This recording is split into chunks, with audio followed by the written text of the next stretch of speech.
Good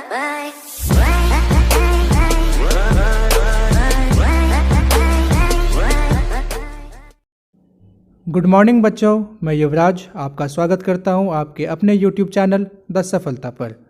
तो बच्चों, आज हम पढ़ेंगे स्नेक कविता का समरी जिसे डी.एच. लॉरेंस ने लिखा था। तो चलिए शुरू करते हैं।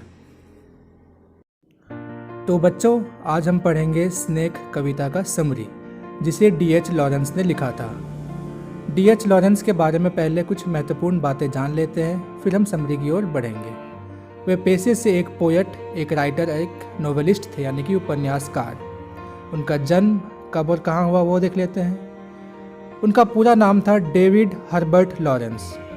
11 सितंबर 1885 ईस्टवुड, नॉटिंघम, इंग्लैंड। यानी उनका जन्म 11 सितंबर 1885 को नॉटिंघम शायर, इंग्लैंड में हुआ था, ईस्टवुड जगह पे। ठीक है, अब बढ़ते हैं उसकी एजुकेशन की ओर। उन्होंने अपनी शिक्षा कहाँ से पूरी की? Beauvale board school, then university college Nottingham.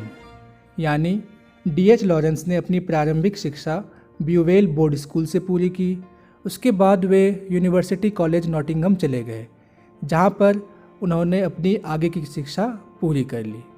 तो बच्चों, अब हम बढ़ेंगे उनके जीवन की ओर, जहाँ पे उन्होंने किससे शादी की वो देखेंगे। मैरिड टू फेरिडा वीकले ऑन 13 जुलाई 1914। यानी उनकी पत्नी का नाम फेरिडा वीकले था, जिनसे उन्होंने 13 जुलाई 1914 को शादी कर लिया। ठीक है, अब हम बढ़ेंगे उनके द्वारा लिखी गई कुछ महत्वपूर्ण रचनाएं जो कि काफ़ी प्रसिद्ध हुई, जैसे sons and lovers, the rainbow, women in love, John Thomas and Lady Jane, the virgin and gipsy, the rocking horse winner. ये सब उनके द्वारा कुछ लिखी गई महत्वपूर्ण कार्य थे। इनमें इन्होंने बहुत से नॉवेल्स, बहुत से पोएम्स भी लिखे जो कि आगे चलकर काफ़ी प्रसिद्ध हुए। वे एक बहुत ही मेहनती और जाने माने कवि थे अपने टाइम के। अब हम आगे जानेंगे कि उनकी मृत्यु कब और कहाँ हुई, यानी कि डेथ। तो 2 March 1930, Venice, France, at the age of 44 due to tuberculosis. यानी उनकी मृत्यु 2 मार्च 1930 को फ्रांस के एक शहर वेनिस में हुई थी, 44 वर्ष की उम्र में।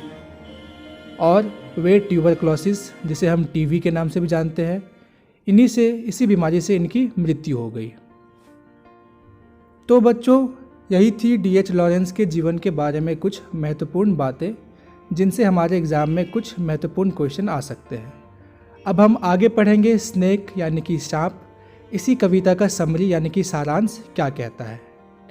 अगर आपने अभी तक हमारे चैनल को सब्सक्राइब नहीं किया है तो इसे सब्सक्राइब कर दें। अगर आपको यह वीडियो अच्छा लगे तो इसे लाइक भी करें।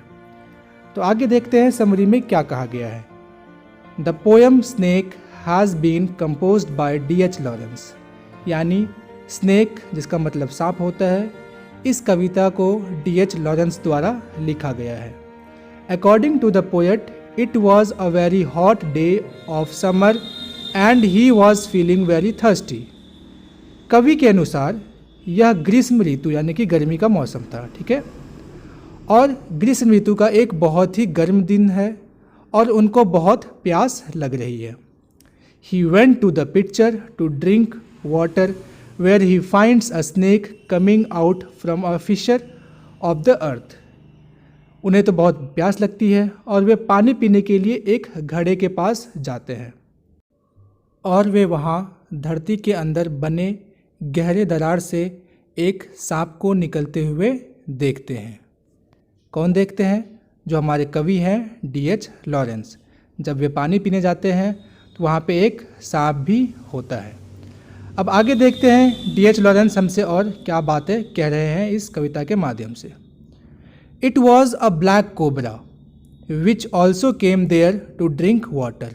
यानी वह सांप एक काला कोबरा था जो कवि के भांति ही वहाँ पर पानी पीने आया था। यानी उस जो सांप था उसका नाम क्या था? काला कोबरा, ब्लैक कोबरा। वो भी प्यासा था और वो भी कवि की तरह ही पानी पीने के लिए वहाँ आया था। आगे देखते हैं। The poet was fascinated by the look and movement of the snake, यानी कवि उस सर्प के शरीर की बनावट तथा चाल ढाल देखकर उस पर मोहित हो गया। After drinking water it began to enter its hole, पानी पीने के बाद वह सांप अपने बिल की ओर जाने लगा। ठीक है, यहाँ पे बोला गया है कि कवि जो है उस सांप को देखकर, उसका शरीर का बनावट को देखकर और चाल ढाल को देखकर क्या होता है, उस पर मोहित हो जाता है। ठीक है, और जब सांप पानी पी लेता है तो वह अपने बिल की ओर जाने लगता है। फिर देखते हैं कवि उसके बाद क्या करते हैं।